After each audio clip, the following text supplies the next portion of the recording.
அட விடுமவனே இதெல்லாம் ஒரு பெரிய விஷயமா? அவங்க அப்பா கிட்ட நான் பாத்துக்கிறேன். இதுக்கு போய் அழுதுட்டு உட்காந்து வாழ்க்கை எவ்வளவு பார்க்க வேண்டியது. உங்க மகன் ஒரு மாதிரி உட்காந்துருக்கான். அட ஒண்ணும் இல்ல மாப்பிள்ள, நீ 12th ரிசல்ட்ல மயன் கொஞ்சம் மார்க் கம்மியா எடுத்து போட்டியா, அதை ஃபீல் பண்ணி உட்காந்துருக்கேன். மார்க் கம்மியா எடுத்துட்டானா? டேய் இந்தடா, நீ நினைக்கிற மாதிரி உன் மகன் நல்லவன்லாம் கிடையாது. ஒன்னா நம்பர் பொறுக்கி போய. நான் ஆரம்பத்திலே இவன்ட்ட சொன்னேன், படிச்சு ஒழுங்கா படிடா ஒழுங்கா படிடான்னு. கேட்கவே இல்லையே.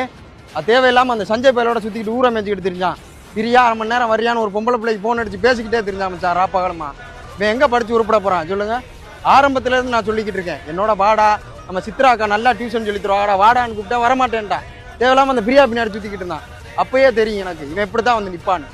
இந்த மாதிரி பயலோட இவனாலதான் வச்சா நம்ம குடும்ப மானமே போகுது. ஒழுங்கா வாடா என்னோட சேர்ந்த படுறான்னு சொன்னப்ப கேட்கலையே. அட விடுங்க மாப்பிள்ள, ஏற்கனவே மார்க் கம்மியாச்சு ஃபீல் பண்ணி உட்காந்துருக்கேன். இல்ல மச்சான், நம்ம குடும்பம் எப்பேற்பட்ட குடும்பம்?